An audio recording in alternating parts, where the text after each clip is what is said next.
This is Chapter 1.1, Part 2. We're going to go back and talk about rounding numbers. Now when we talk about rounding, you can round to decimal places or whole numbers. Whoops. Do our pen.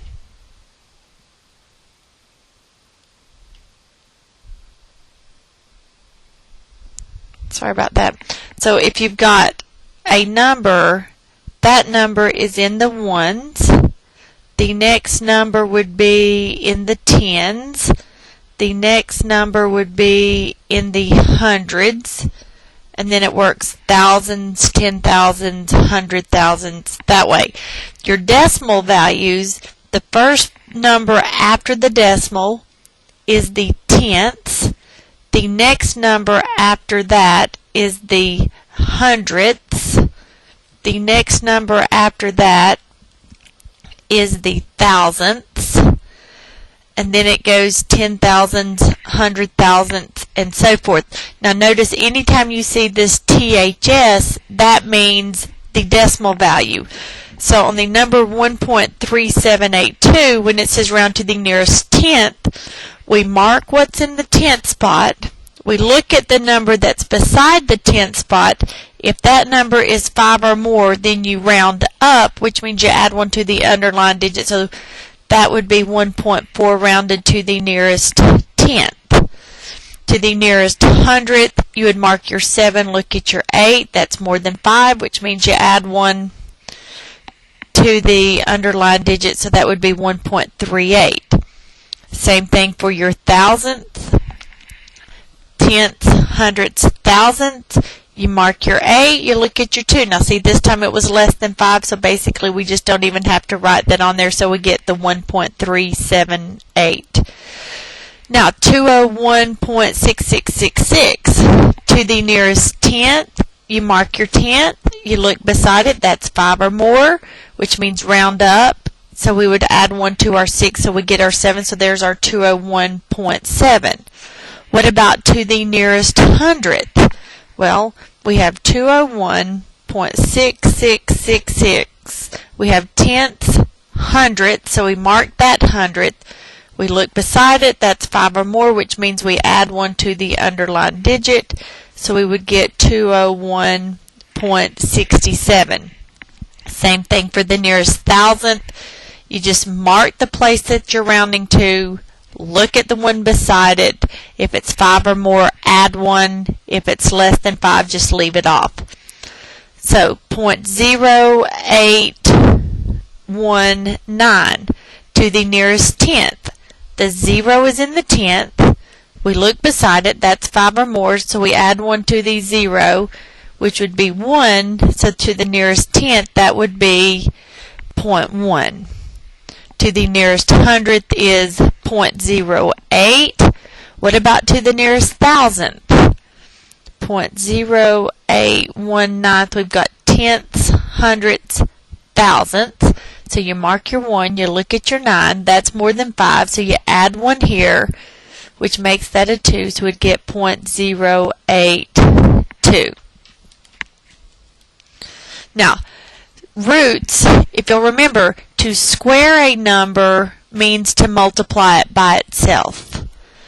This symbol, the square root, means find the number that was squared to give us 16, which is 4. So the square root of 49 is 7, since 7 squared is 49. The square root of 121, we're thinking what number squared or what number times itself would give us 121? That would be 11. And we can prove that since 11 times 11 is 121.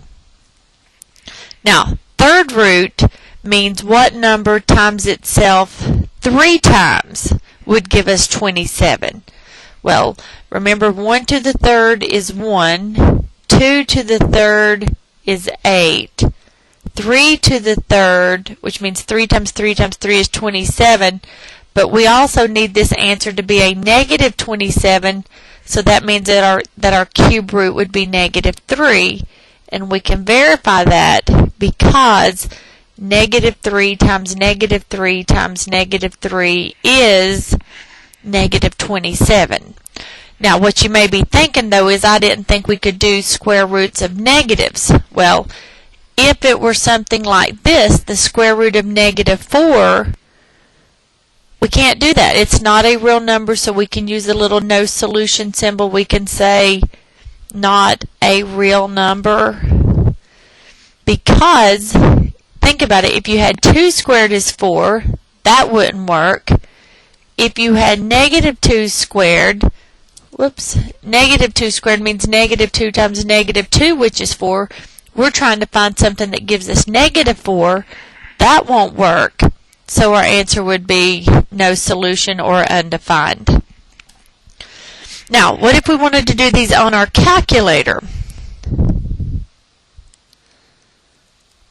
Okay, if we wanted to do this on our calculator, we do have a square root on our calculator. This is the TI-83 plus, which looks like the TI-84 plus.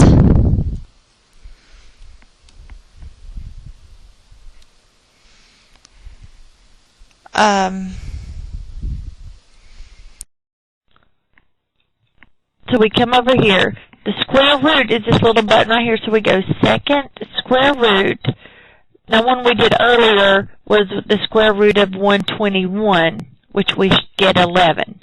Now, square root of 13, we're looking at that going, is there a number times itself that will give us 13? Probably not. So we say, so we say second square root of 13, close your parenthesis, is 3.60555, and then it says round to the nearest thousandth if necessary. Lost our calculator. So let me go through it. On your calculators, even on the computers at school, if you will right-click on your calculator, go all the way down to Options, Stay on Top. That way, when we're on our calculator now, and they have these on the computers at school too, you can move them around however you want to. You can slide them, make them larger or smaller. I'm supposed to minimize it and get it out of the way. But now when I click off the screen, we don't lose the calculator. So we get 3.60555. It says round to the nearest thousandths. We've got tenths, hundredths, thousandths. Mark your 5. Look beside it. That's 5 or more, which means round up. So we get 3.606. Square root of 50. Is there a number times itself that gives us 50? No. We know 7 squared gives us 49, so we know it's going to be somewhere around 7. So we say second square root of 50 is 7.071067, and then there's a lot more digits. Now remember, these are irrational numbers. They never end, never repeat. They look like they end on our calculator, but that's just because they just give us so many values. Tenths, hundredths, thousandths. Mark your 1. Look beside it. It's less than 5. So we get 7.071. Now, what about third root of 98? Well, we don't have a third root on our calculator, but if you will do the math menu, and then if you'll notice option number 4 is the third root. So we can go down to option number 4, press enter. That is the third root of 98. Close your calculator. close your parentheses. So we get 4.610432. 362. Round to the nearest thousandth, tenths, hundredths, thousandths. Mark your 0. Look at your 4. That's less than 5, so we just leave it off. So it's 4.610. Okay. Now, what about fifth roots or sixth roots? You notice, let's go back to the math root for a second. We've got a cube root symbol, but we do not have a fourth root or a fifth root. But if you'll notice, option number 5 is the xth root. The catch on that one is you've got to know you've got to enter the root first. So we're going to say 5. Now go math 5.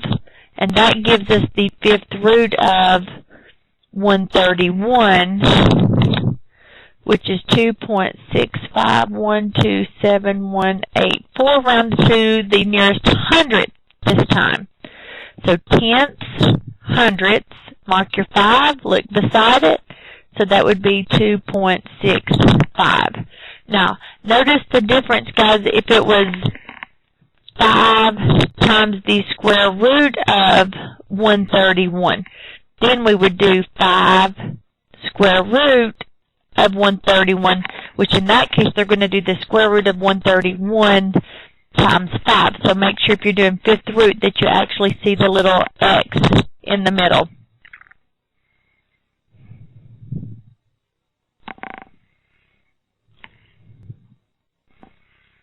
Okay, more calculator things. What about the absolute value of pi to the 3rd plus 1.2 squared? Well, if you'll remember, pi is an irrational number, 3.1415, and then it just goes on forever and ever. These bars mean absolute value, which means you take whatever's in these bars and make it positive. So you can do one of two things. The calculator will do absolute value for you. If you go to math, then slide over, arrow over to number, and option number 1 is absolute value. So if you want to put it in your calculator like that, it's going to look like, whoops, I need the square on the inside. So it's the absolute value of, now pi, because we don't know what to round it to at the beginning, we could get different values. Your pi is right over here above the up arrow in yellow, so we're going to go second pi to the power of 3 plus 1.2. I could either go to the power of 2, or I could just punch the squared, and then it's going to make it positive. So the answer would be 32.44627. We've got enough to round to the nearest hundredths, tenths, hundredths. Mark your 4, look at your 6. It's more than 5, so we get 32.45. Okay, last one. Going back to your order of operations, remember you add and subtract before you multiply and divide. And if you'll remember, this fraction bar means division. So what you want to do is, in the case of fractions, is there are understood parentheses around the top and understood parentheses around the bottom. So when you put it in your calculator, you need to make sure that you put the parentheses around the top. So up on top we have 1 plus the second square root of 2. Close the parenthesis on the square root and then close the parenthesis on the numerator. Divided by, and then down on the bottom we get 3.7 minus 9.8. You need to make sure that the denominator is in parentheses, which would give us negative 0.395727, rounded to the nearest hundredth. So you mark your 9, you look beside it, that says 5 or more, so we add 1 to the 9. Well, if we add 1 to the 9, that would make that a 10, which means we've got to carry over the 1, so we get negative 0.40. Okay? Now, next thing, the Pythagorean Theorem is a theorem that says in a right triangle, the sum of the squares of the lengths of the legs is equal to the square of the length of the hypotenuse. Okay? Picture form says if you have a right triangle, which means you have a triangle with a right angle. I know that doesn't look very straight. If you have a right triangle, the two sides that make up the right triangle are A and B.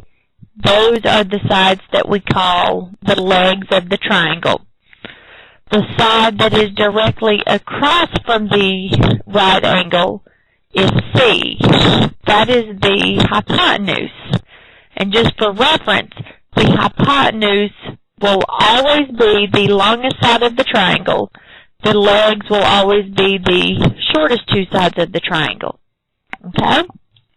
So, for an example, find the length of the unknown side of the right triangle if one leg is 6 centimeters and the other leg is 9 centimeters. So we go through and we say, okay, here's our triangle. Here's the right angle. So these are the two legs. And here is your hypotenuse. Now it tells us one leg is 6 centimeters. Doesn't really matter which one. The other leg is 9 centimeters. And we are looking for the hypotenuse. So we go back and say, well, Pythagorean Theorem says a squared plus b squared equals c squared. So if we make substitutions, a is 6 squared, b is 9 squared. We don't know what c is, but we're going to square it. So 6 squared plus 9 squared, and I know you like to think it's 15 squared, but it's not. So we're coming down to the next line.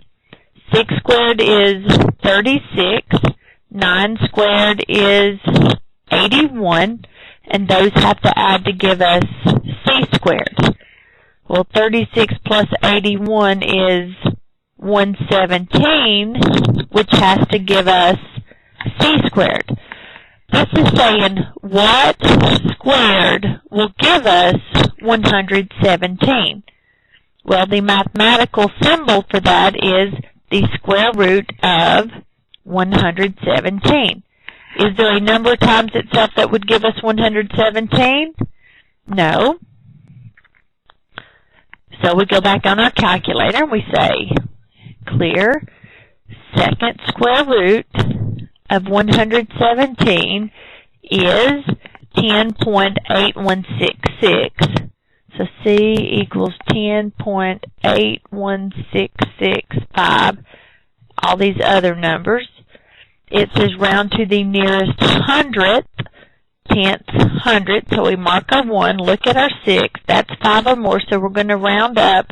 So we get 10.82 centimeters.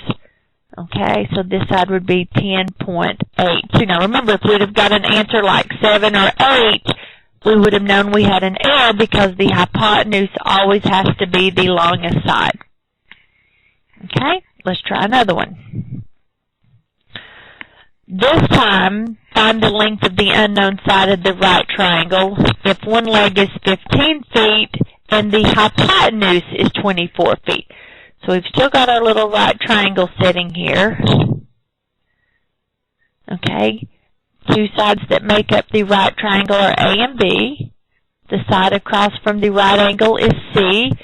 And they tell us that one leg is 15. Doesn't really matter if we call that A or B. And the hypotenuse is 24. Okay, so we're still doing the same thing. A squared plus B squared equals C squared. A is 15. We do not know what B is, but we're going to square it. And C is 24 squared. So 15 squared would be 225 plus B squared.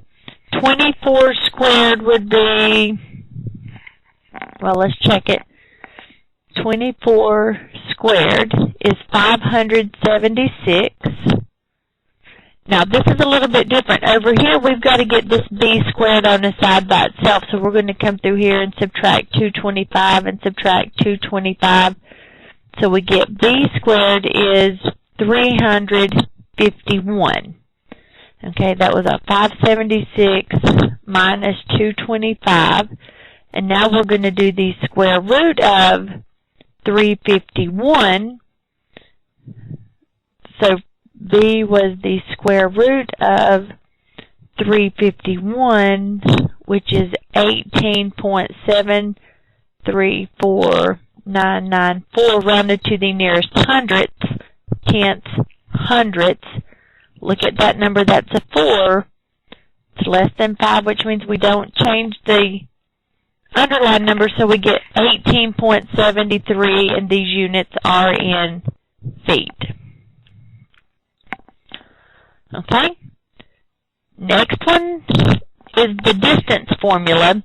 When you know 2 points, the distance between those 2 points is given by d equals the square root of, now the reason we've got all these 1s and 2s, an ordered pair is always of the form xy, so instead of using xy and ab, we just label them x sub 1 for x from the first point, y from the first point, x from the second point, y from the second point. So you need to make sure you know this formula. You're going to need it for the quiz, and you'll not be given the formula. Okay, find the distance between -5, -1, and -13, 7. Well, your distance formula is d equals the square root of x2 minus x1 squared plus y2 minus y1 squared. Usually I'll just go in order. This is x from the first point, y from the first point, x from the second point, y from the second point. Make those substitutions. We get -13 minus -5, square that, plus the square root, plus 7 minus -1 squared for that one. Well, -13 minus a -5 is the same as plus a +5. We're going to square that. 7 minus a -1 is the same as 7 plus a +1. We're going to square that. -13 plus 5 is -8. 7 plus 1 is 8. -8 squared means -8 times -8, which is 64. Now, we'll put a little star here. Be careful. If you use your calculator and you just do, watch this real quick. If you just do -8 squared, you're going to get -64, whereas the answer is a +64. What you've got to do is you've got to do -8 in parentheses squared. That will give us the +64. Equals the square root of 128, which is the same as 8 times the square root of 2, or because they tell us, or they actually did not tell us to round, it's about the same as 11.314. Okay, let's go back right here for just a second. How did we get from the square root of 128 to the 8 times the square root of 2? Well, remember, what you're going to do is you're going to take 128 and rewrite that as a product of a perfect square, so that's 64 times 2. The product rule for radical says we can simplify that and call that the square root of 64 times the square root of 2. Well, the square root of 64 is 8 times the square root of 2, so that's how you make that connection. But normally on my math lab, they're just going to tell you to round it to a certain number, and you don't have to worry about that reducing the radicals. Okay, you ready to try one? Find the distance between 3, 4 and -2, -7. Round to the nearest thousandth if necessary. So your formula is D equals the square root of x2 minus x1 squared plus y2 minus y1 squared. Subtract the x's, square them, plus subtract the y's, square them. So if this is x from the first point, and this is y from the first point, and this is x from the second point, and this is y from the second point, make those substitutions. So we'd get -2 minus 3 squared. Y2 would be -7 minus 4 squared. Okay, well, -2 minus 3 would be -5 squared. -7 minus 4 would be -11 squared. -5 squared means -5 times -5, which is 25. -11 squared is 121. Well, 121 plus 25 would give us 146. Can you think of a number that times itself would give you 146? Probably not. So we come over here and we say the square root of 146 is 12.083 if you round it to the nearest thousandth. Last topic, I think, is the midpoint. Now, the midpoint of the line segment joining 2 points is given by the formula. It's an ordered pair because it's a point. To get the middle x value, you add the x values, divide by 2. To get the middle y value, you add the y values, divide by 2. Think of this as the average x value and the average y value. So, to find the midpoint of the line segment joining -7, -8, and 3, 0. Your formula says add the x's, divide by 2, add the y's, divide by 2. So this is x from the first point, y from the first point, x from the second point, y from the second point. Make those substitutions. We get -7 plus 3 over 2 and -8 plus 0 over 2. Simplifying that, we get -4 over 2 and -8 over 2, which would simplify to give us the midpoint of -2, -4. Now think at midpoint, guys, is exactly what you're thinking. If this is back 7, 4, 5, 6, 7, down 8, 1, 2, 3, 4, 5, 6, 7, 8, and the other point is 3, 0, and you're trying to find the midpoint. If you got some weird number that was out here, it would be wrong. Look at where this one is, down 2, down 4. That midpoint is exactly halfway between those two ordered pairs. You ready to try one?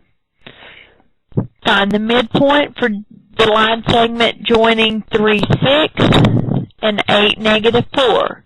This is x from the first point, y from the first point, x from the second point, y from the second point. The midpoint is x1 plus x2 over 2, y1 plus y2 over 2. Making the substitutions would be 3 plus 8 over 2, and 6 plus -4 over 2. So that would give us 11 over 2 and 2 over 2, which would give us 5.5 and 1. Let's just check it and make sure we're in the right ballpark. Over 3 up 6, over 8, 1, 2, 3, 4, 5, 6, 7, 8, down 4. And we said that the midpoint was 5.5, 3, 4, 5.5, up 1. Does that look halfway between them? Yes. Okay. The word problem, or the where am I ever going to use this?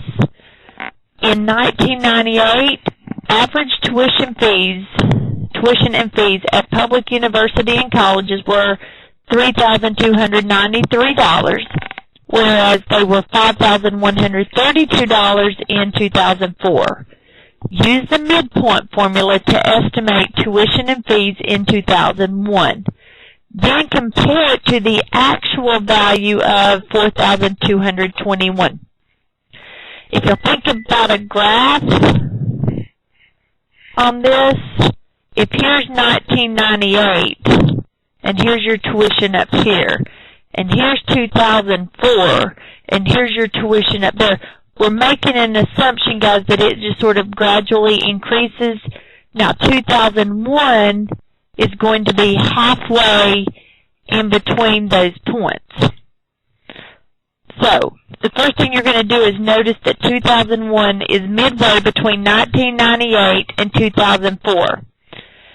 So, to use your midpoint formula, you add your x's, divide by 2, you add your y's, divide by 2. So that means that because the x midpoint is 2001, the y midpoint is $4,212.50.